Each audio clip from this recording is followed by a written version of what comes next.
Good morning madam. Today is the real good morning. ఎందుకు? శుభవార్త చెప్పే ముందు నోరు తీపి చేయాలి, పెళ్లి వార్త చెప్పే ముందు ఒళ్ళు పులకరింప చేయాలి. Madam please please please please madam, ఇది ఆఫీస్, మీరు బాస్. మన పెళ్ళైన తర్వాత ఈ ఫ్యాక్టరీకి, ఈ బాస్ కి నువ్వే బిగ్ బాస్. ముందు అసలు విషయం ఏమిటో చెప్పండి. అబ్బాయి గారు టెన్షన్ తట్టుకోలేకపోతున్నట్టున్నారు. అసలు విషయం చెప్తాను వినండి. మా డాడీ మన పెళ్లికి అంగీకరించారు. నిజంగా? అవును మోహన్, ఇవాళ నేను చాలా ఆనందంగా ఉన్నాను. లంచ్ కలా ఏదైనా హోటల్కి వెళ్దామా? నువ్వు ఎప్పుడూ సంతోషంగా ఉండాలని కోరుకునే వ్యక్తి. ఈ రోజు మాత్రం కాదంటానా? కమాన్. Thank you boss.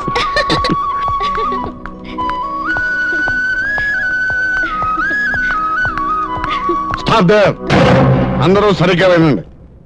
ఈ రోజు నుంచి మోహన్ ఉద్యోగం నుంచి తీసేస్తున్నాను. డాడీ, రాత్రి మీరు చెప్పింది ఏమిటి, ఇప్పుడు చేస్తున్నది ఏమిటి?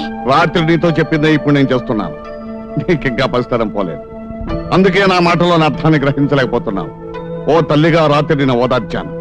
ఇప్పుడు ఓ తండ్రిగా, ఈ ఫ్యాక్టరీకి యజమానిగా నా బాధ్యత నేను నిర్వహిస్తున్నాను. అంటే తల్లిగా ఇచ్చిన మాటను తండ్రిగా తప్పటమేనా మీ బాధ్యత? చూడమ్మా, తల్లి పిల్లల్ని ప్రేమిస్తుంది, కానీ తన కళ్ళ ముందు కనిపించే దాని గురించే ఆలోచిస్తుంది.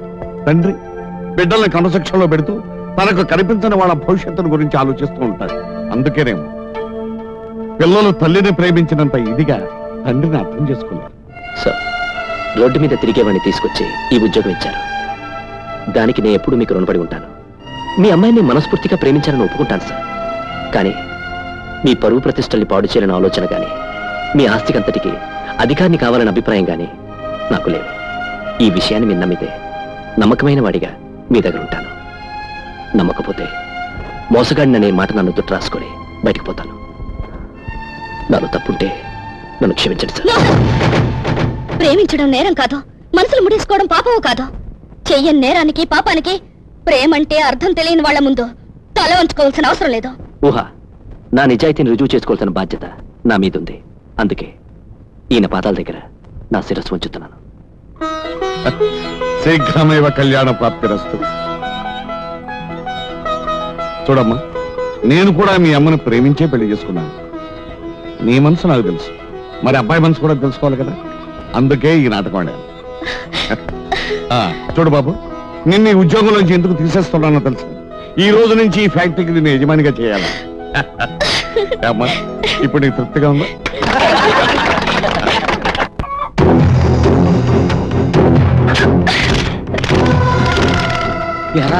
నువ్వా? అవును, నేనే మామయ్య. ఒరేయ్, ఇది గెలగలా కొట్టుకుంటుంది కానీ ముందు లోపలికి తీసుకెళ్తే సంగతి చూడు.